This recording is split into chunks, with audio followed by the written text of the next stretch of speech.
Video game development is so hard, it's a miracle anything ends up being released. Not only is turning ones and zeros into blockbuster action sequences something I can barely comprehend, but there's a chance that after you've poured thousands of hours into doing so, any number of reasons can lead to a cancellation anyway. Well, if that happens, you can't be blamed for wanting people to see what you've worked on, what took up, in some cases, years upon years of your life. It's led to devs accidentally leaking the build of a game, fan groups never giving up hope, or whatever other means lead to a collective finally seeing what the fuss was about. I'm Scott from WhatCulture.com, and these are 10 cancelled video games you can actually play. Number 10, Thrill Kill. One of the first games to even be given the dreaded adults-only rating by the ESRB, Thrill Kill was practically complete when it was cancelled. Developed by Paradox Development, this brutal fighting game was all set to be released until EA bought Virgin Interactive, acquiring the rights, and then had no plans on releasing the game itself, saying such a senselessly violent game would harm their image. A practically finished version of Thrill Kill does exist online though. Playing today, it's not anything special other than a window into late 90s gore and overall attitudes prevalent then in gaming, but that's also why the game itself is so infamous. In the end, Thrill Kill's game engine was used in Wu-Tang Shaolin style, a fighting game inspired by the Wu-Tang Clan, so all that work wasn't completely wasted in an official capacity. Number 9, Dinosaur Planet. Dinosaur Planet was an N64 game that was being developed by the legendary studio Rare. Whilst working on it, Shigeru Miyamoto essentially walked into the room and suggested it should be turned into a Star Fox game instead. The developers started to change everything and then had to move over to the GameCube, where the project became Star Fox Adventures. As Dinosaur Planet the IP was cancelled, Star Fox Adventures released to general confusion from Star Fox fans, because it barely resembled a Star Fox game, instead looking to play almost like Zelda and be focused on larger open spaces. Cut to February 2021, and a game preservation team called Forest of Illusion acquired and dumped the original N64 Dinosaur Planet on Twitter, stating it's a build of the game from way back in December 2000, featuring original hero Saber, who's even referenced in Star Fox Adventures, showing how far along development was before the Switch. Finally, you can play what Rare originally intended. Number 8, Bioforce Ape. Shown at the Consumer Electronics Show in 1991 and then featured in Nintendo Power, this promising NES title was brimming with 90s weirdness. You take control of an ape who suddenly has superhuman strength and an affinity for wrestling. It's practically a Jules origin story. He must rescue his adopted human family by getting into fights with other superhuman animals, and the speed of the whole thing was unheard of for an NES game. In 2005, someone claimed to have a working build, only to troll game preservationists by breaking the cartridge. In 2010, a prototype was found on Yahoo Japan, where website Lost Levels purchased it and dumped the ROM online. Now we can all finally experience Bioforce Ape for ourselves and wonder what the reception would have been if this had dropped back in the day. Number 7, various cancelled Sonic games.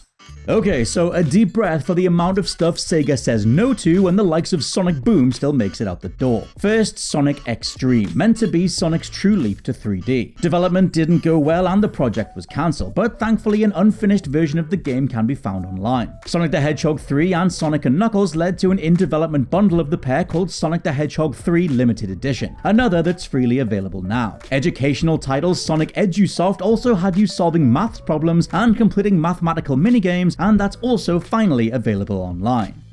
Number 6, the original version of Rayman 2.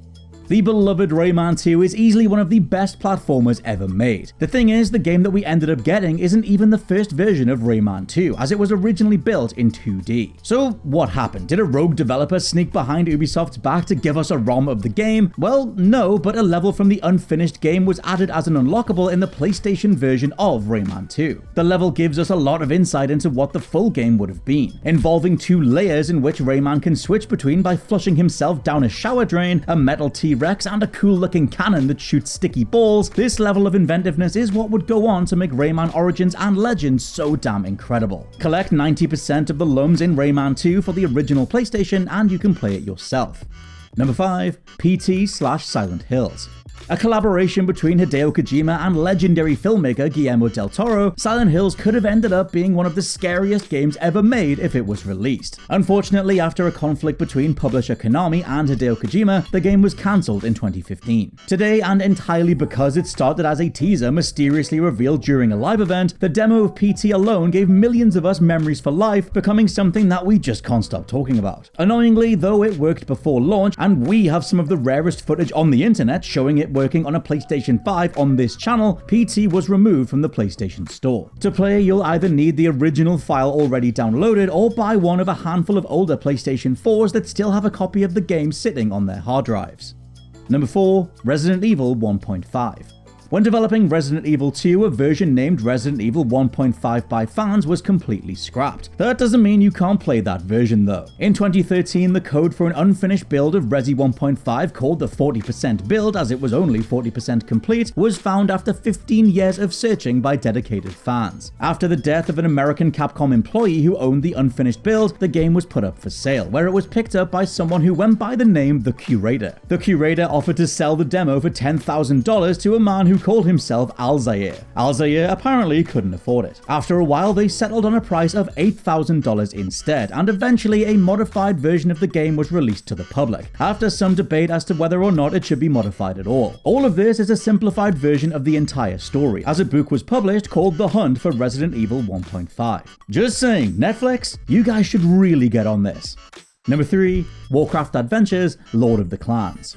The WARCRAFT series is huge. Not only does it contain the largest MMORPG of all time with World of Warcraft, but it also contains a trilogy of excellent real-time strategy games and the addicting card game Hearthstone. Thing is, the franchise was also meant to contain a point-and-click adventure game too. WARCRAFT Adventures: Lord of the Clans stars iconic character Thrall as he attempts to reunite the rest of the Orcs. The game was cancelled as Blizzard just didn't think it lived up to the quality of point-and-click adventure games of the time. Like many cancelled titles though, ideas from Lord of the Clans were used throughout the rest of the franchise. The story influenced Warcraft 3: Reign of Chaos. It was adapted into novel Warcraft: Lord of the Clans, and it was a key inspiration for the Warcraft movie. A near-complete build of the game sits on fan site Scrolls of Lore. If the animation seems familiar, it's because it was put together by the same people who made the first 2 Zelda CDI games. Yup, the people who made this. Maybe temper your expectations.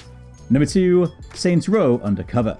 Saints Row Undercover was originally going to be part of Saints Row 2 for the PSP. After realizing that the PSP was nowhere near powerful enough to play Saints Row 2, it was decided that it should be an original Saints Row game instead. First called Saints Row The Fall before being renamed, the game was developed first by Mass Media Games, before development was given to Savage Entertainment. When THQ saw a build of the game, they didn't think it was good enough to be part of the Saints Row franchise at all, and the whole project was canned. Speaking of canned as well, Saints Row Money Shot, which is also available online, Saints Row The Cooler, and Saints Row Drive-By were all cancelled while the series was trying to figure out what the hell it was going to be in the long term. Saints Row Undercover though is the most interesting, as Volition themselves decided they were going to leak the build. Clearly far along in development and worth a play for all Saints Row fans, grab a PSP emulator and it's all yours.